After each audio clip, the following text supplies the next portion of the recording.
Hello YouTube, Eldlich Duelist here, back today with some brand new Yu-Gi-Oh! Content for you guys to enjoy involving one of the brand new archetypes coming out of Secret Slayers. That would be the Eldlich archetype. Well, I guess you could call it more of the Eldlich strategy, since there's technically only one Eldlich monsters, and then you have all the Golden Land cards, and all of the Eldlixirs, but I digress. So we have 3 duels for you guys today. The first one is going to be Eldlich versus Ancient Gear. Ancient Gear is, one of those weird archetypes. It's a fan favorite, from GX and everything. Has got some okay support in the recent years, but still, unfortunately, just not competitively viable. Still, it's an interesting deck to face off against, especially considering this is more of a stun build I'm going for with this deck, so you have a lot of your traps which can't be activated in the battle phase due to Ancient Gears, the Ancient Gears effects. So, our opponent is, I'm going to go first here, so I'm going to activate the Eldlich of Black Awakening, which is a really, really powerful spell card. If you guys don't know what it does, you can special summon a zombie monster from your hand or deck in defense position. However, if you do not control Eldlich the Golden Lord, you can only special summon Eldlich the Golden Lord. So there is a bit of a restriction with that. However, it's not really that big a deal because the Golden Lord is going to basically start you off on all of your combos. So I am going to special summon a copy of the Golden Lord from my deck with Black Awakening, and then I'm going to activate Cursed El Dorado, which is an amazing, amazing card. One of the best cards in the deck. It can really help you get your play started. You can't declare attacks with monsters except zombie monsters, which is totally fine, especially if you're using Zombie World, which I am, and you really should be in this deck, just because Zombie World is also by itself just a great stun card, because it can disrupt a few certain decks. Anyway, so you can pay 800 life points to add an Eldlich monster from your deck to your hand, or a Golden Land spell and trap card, so that's really important to get your play started. And then, if El Dorado is sent from your spell and trap zone to the graveyard, you can send an Eldlich monster or a Golden Land spell and trap from your deck to the graveyard. Now, why would you want to do that?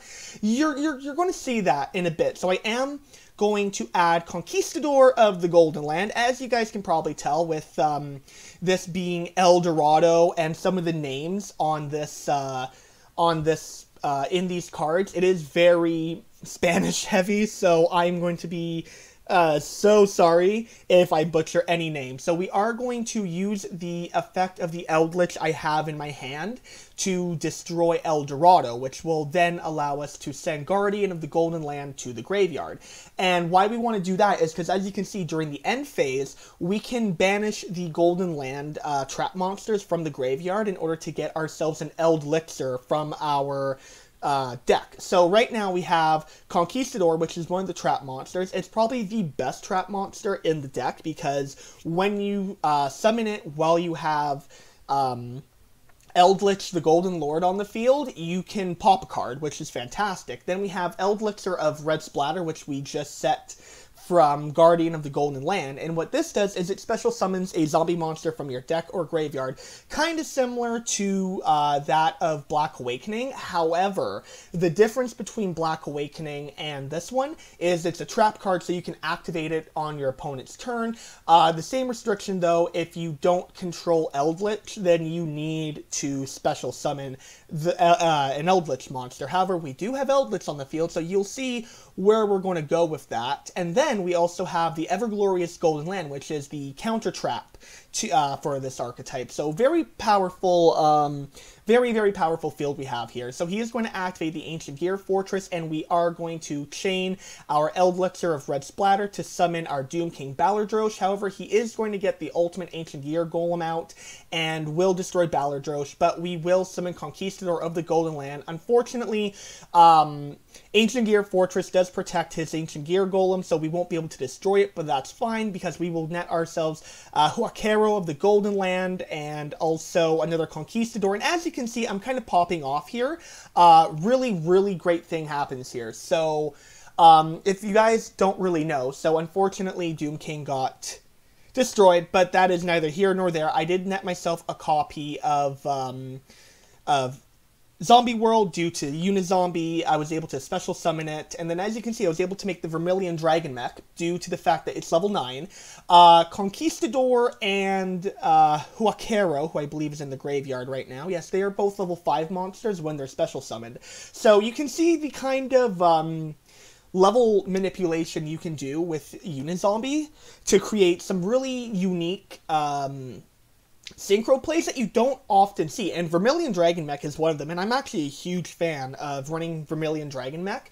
If you don't know what it does, you can banish a tuner from your hand, field, or graveyard, and destroy a card on the field. It's that simple. So, and then if it's destroyed, you can, if it's destroyed by a card effect, Yes, if it's destroyed by a card effect and sent to the graveyard, you can actually add one of your banished tuners to your hand. So it's great recursion. You can banish Unizombie, which you're probably not going to be using for the rest of the duel, that specific copy, to pop a card, and then if Vermilion Dragon Mech is destroyed, you actually get that Unizombie back. So as you can see, you really have a lot of plays in this deck, even with the more stun-focused build, which this is. So as you can see, I'm going to get run over his Gear Golem with Eldlich, my 2 copies of Eldlich, and Vermilion Dragon Mech. And as you can see, we netted ourselves an Elixir of White Fate, which is basically a monster reborn for the archetype. Once again, special summon a zombie monster from your hand or graveyard, unless, of course, you don't have an Eldlich monster. In that case, you must special summon an Eldlich monster. So we are going to get our Doom King back on the field, and with Zombie World on the field, that is massive. We were also able to get another Elixir of Red Splatter. I know the TCG names are different, but unfortunately, Yu-Gi-Oh! Pro hasn't updated them yet, so we are going with that. So I am going to net our Ballardrosh back. He is going to use Ancient Gear Wyvern, and the reason why is, I didn't even know this about Ancient Gear Fortress, but I cannot activate cards in response to his Ancient Gear monsters. I had no idea that that was a thing. So he is going to attempt to go for the Monster Reborn, which I will negate with Everglorious Golden Land. Fantastic card, by the way. So that is we're going to sacrifice one of our Eldlich monsters to do that, and he just quits. There really wasn't much else he could do. We had Vermilion Dragon Mech, we had Doom King, and we had a 3500 Eldlich, the Golden Lord, that cannot be destroyed by card effects. I believe it's not by... Yeah, can't be destroyed by card effects. And then we also had a Conquistador and another Red Splatter. So as you can see, this deck, if you let it go, even the stun variant can just roll out of control because of the... What's the word not toolboxing, but just how you can use the trap monsters.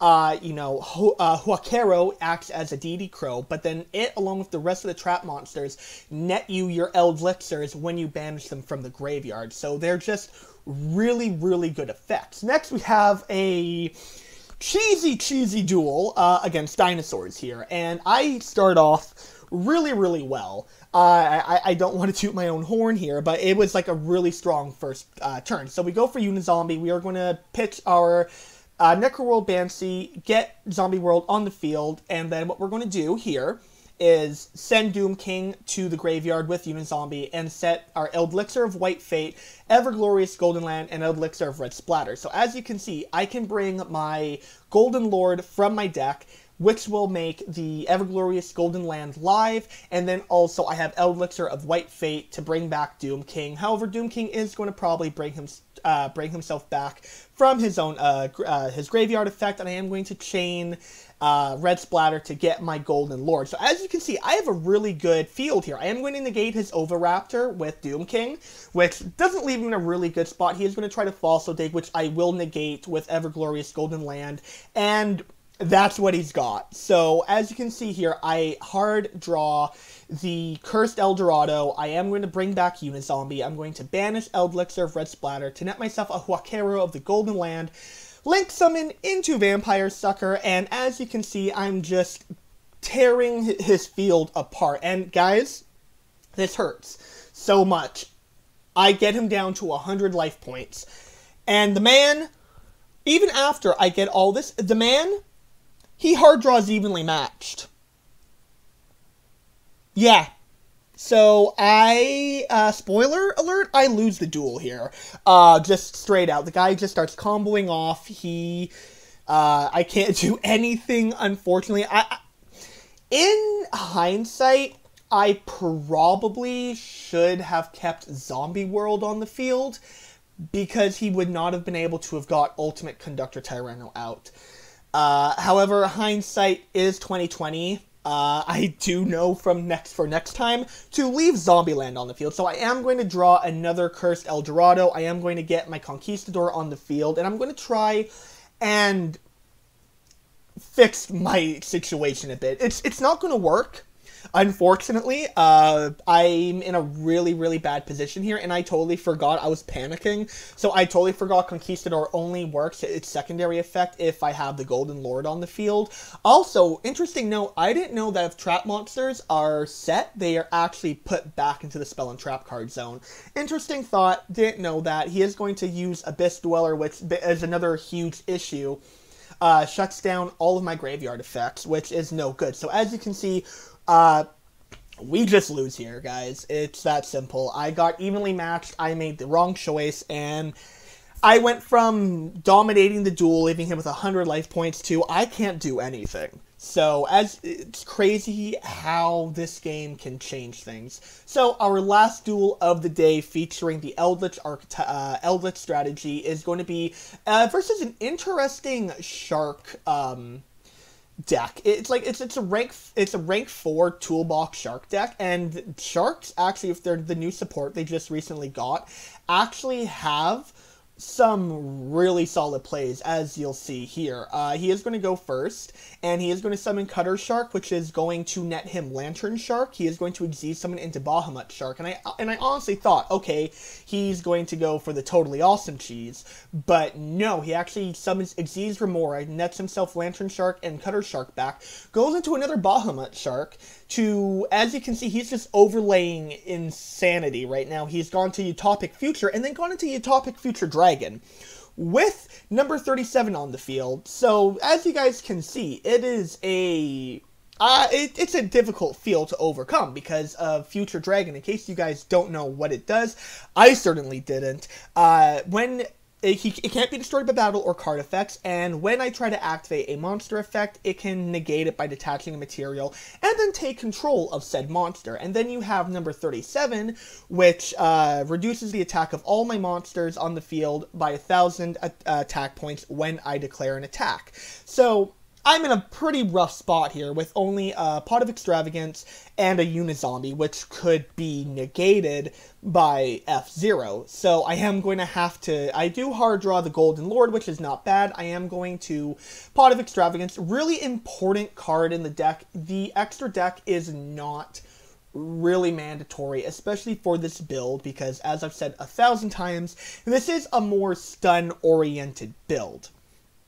You could easily, if you don't want to play Extravagance, you could run the Magician's Soul core. However, I tried that out, and I feel like Extravagance is actually the better choice here. So I am going to draw Huaquero and Guardians of the Golden Land off of the Extravagance, which actually puts me in a fantastic spot then. So I am going to try and bait him out with Unizombie, and for some reason, he just doesn't negate, which made me worried. I guess he saw that I was playing a zombie strategy and was going to try and save out for something that would bring out Ballardrosh. I didn't reveal anything that would lead him to believe I'm playing Eldlich, so I am going to get Zombieland on the field. I am going to bring Golden Boy out with black, I think it was with White Fate, which it summons from the hand or graveyard. So I am going to link Golden Boy and Unizombie away into Avenged Savior, because once again, I'm trying to bait out his negates. So I am going to activate Avenged Savior. He does negate it, but sending a zombie monster to the deck is from the deck to the graveyard is a cost, which is fantastic. So I am willing to take the life point damage here to get Ballardrosh into my graveyard. Looks like I'm in a bad spot, but I am going to send Guardian of the Golden Land to the graveyard to get Eldlich on the field in defense position. 3,800 defense is more than anything he has on the field, and it can't be destroyed by card effects. Plus, also, now I have Huaqueiro's DD Crow effect live, and then also a Solemn Judgment. And then also, with the standby phase coming, I am going to be able to get Ballardrosh on the field, and a red Eldlixir of Red Splatter, thanks to Guardian of the Golden Land. So he is going to negate my Ballardrosh, which is fine, because I am going to activate Huaqueiro, and also Eldlixir of Red Splatter to get Ballardrosh on the field anyway, and then I am going to get rid of his Rebarian Shark. He is going to try and activate Rank Up Magic, the 7th one, which I am going to Solemn Judgment. So he's going to Bahamut Shark, which I will negate with my Doom King, and he is going to attempt to attack over my Ballardrosh, but he is going to activate his Hope Dragon, or Spider Shark, which will allow me to banish Utopic Future. He does go into number 101 here. I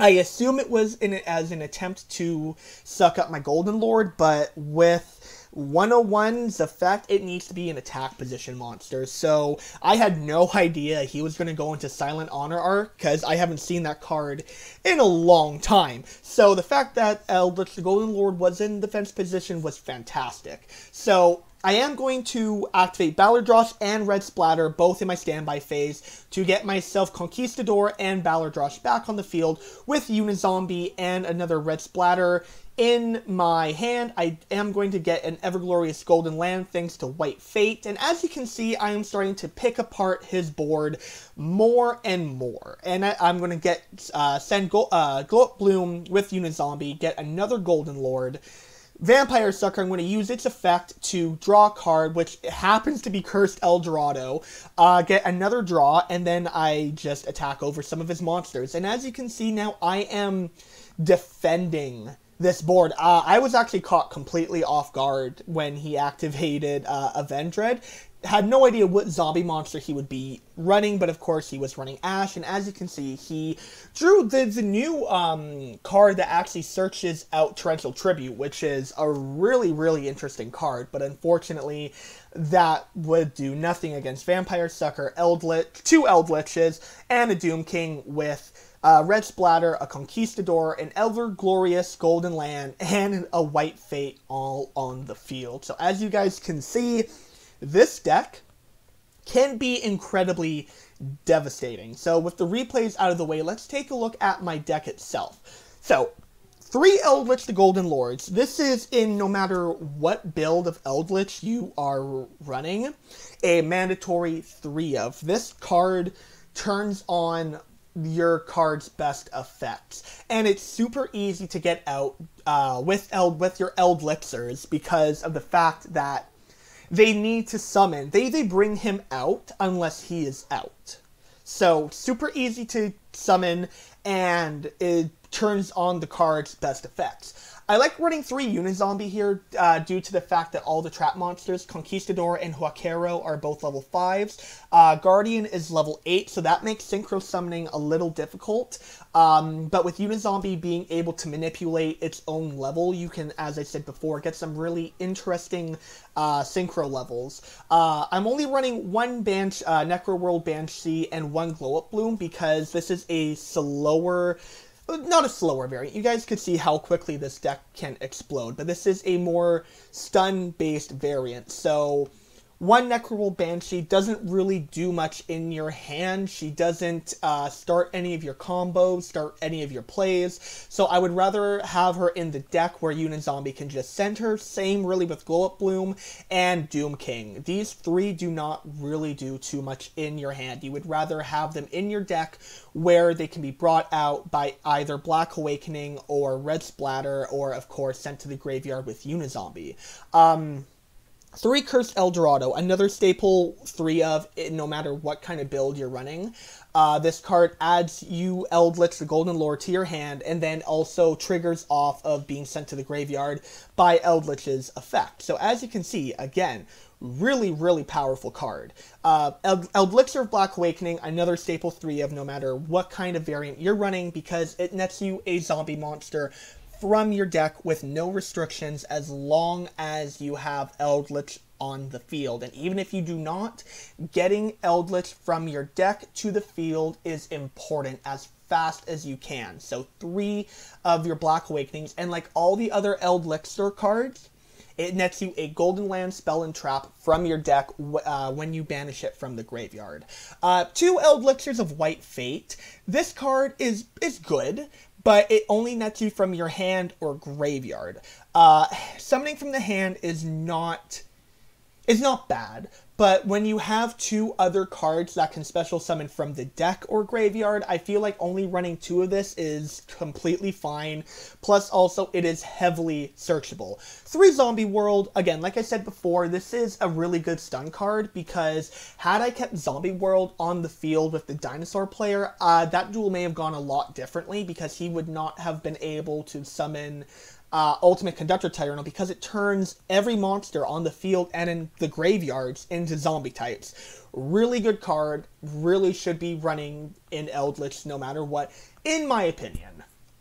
Pot of Extravagance, really good card when you don't really need the extra deck. Sure, we have some great synchro plays we can go into, but at the end of the day, it is completely and utterly not necessary. So Pot of Extravagance, if you would rather play a more synchro extra deck heavy variant, definitely try Magician's Soul, but for this variant I would say definitely Pot of Extravagance.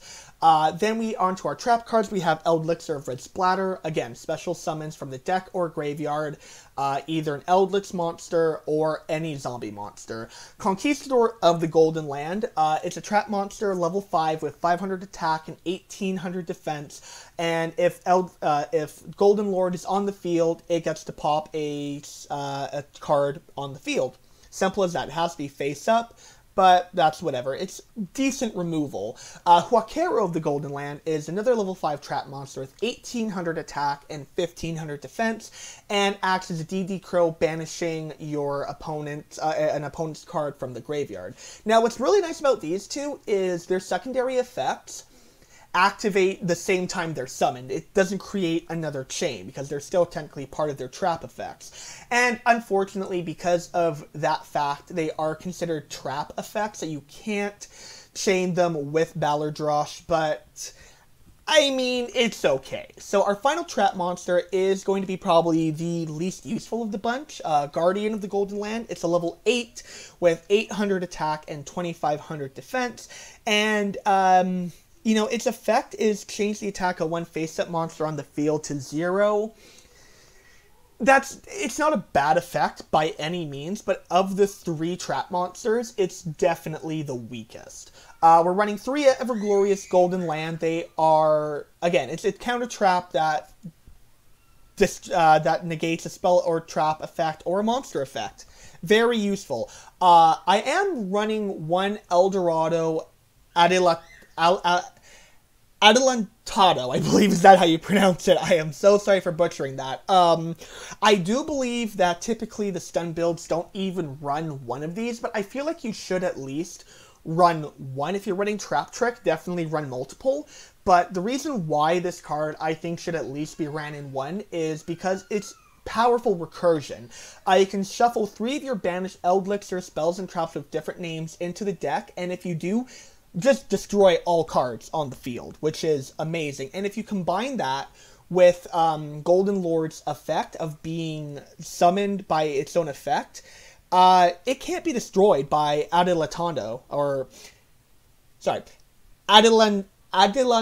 It can't be destroyed by it, because for the turn it's summoned, it can't be destroyed by card effects. And it's not just Golden Lord. If you have a Ballardrosh on the field summoned by Eldlich's effect, then there you go. You can also shuffle 3 of your Golden Land, banished Golden Land spells and traps to have your opponent's life points and gain life points equal to what they lost. So Again, I feel like it's a card you should at least run one of. It's the only issue is it's not searchable, which is unfortunate. Unless they introduce later into the archetype cards that search El Dorado cards, then I think, well, even then, because this is El Dorlando. I don't know if this is the TCG name or not, but yeah, it's so even then it's completely unsearchable unless you're running trap tricks. So again, run it how you want. Finally, 3 Solemn Judgments. We are running a stun build, so Solemn Judgment is fantastic now that it's back at 3. Onto our extra deck. 1 Cyframe Lord Omega, compulsory in any zombie deck. If you're not running Omega, what are you doing running zombies? 1 Beals of the Diabolic Dragons, 1 Yoko the Graceful Mayakashi, because we are able to hit that level 9 mark thanks to the Golden Land monsters being level 5 and Unizombie being able to manipulate its level. Vermilion Dragon Mech, we already went over that when I used it in the duel. And 1 Leo, Keeper of the Sacred Tree. It can't be targeted by card effects except during main phase 2. It's a level 10, 3100 body. Not bad. You can make that with a level 5 Unizombie, which is just using both its hand and deck effect, and one of the trap monsters. So definitely something I decided to test out. 3 Vampire Suckers and 3 Avendred Saviors. You really don't want to see these cards banished off of Pot of Extravagance, which is why we're running 3 of each. 1 Blackluster Soldier, Soldier of Chaos. You can easily get the link materials on the field, and considering that Eldlich is level 10 and Ballardrosh is level 8, you can easily get the summon it using a level 7 monster. 1 Apollosa, again, you have trap monsters that can special summon themselves very easily. You have Unizombie, you have Doom King, you have Eldlich. Apollosa is definitely an okay card in this deck. Concealer Pleiades actually fits surprisingly well with this deck, because if you get both Conquistador and Huaquero on the field, you can make Pleiades, because they are level 5 light monsters. They are both light attribute. And then finally, 1 Super Dreadnought Rail Cannon. If you have 2 Eldliches on the field and you need to burn for game, there you go. So that is my Eldlich deck and a few replays to show you kind of how the deck functions. What do you guys think of Eldliches? I think they are definitely one of the best meta contenders coming out of Secret Slayers. Will they actually be a meta contender in the whole scope of things? That is left to be seen. I think they definitely have a lot of promise, and I do think in the future we will get more Eldlich cards revealed, because if you notice, the wording on the Eldlichers is if you control no Eldlich monsters, not if you don't control Eldlich the Golden Lord. So from that, I have a feeling we're going to be getting a couple of more Eldlich monsters down the line to utilize in this deck. It'll be interesting to see where they go. A couple more trap monsters would be cool. The deck has a lot of the pieces it needs to succeed. We'll just have to see where it goes from here. Personally, I am a huge fan of this strategy, and I plan on experimenting more with it, and we'll probably bring more duel replays in the future for you guys involving Eldlich. If you guys did enjoy today's video, please be sure to leave a like and subscribe to my channel so you never miss any quality Yu-Gi-Oh content. Until next time, guys, this is Dylan the Shadal Duelist, signing out.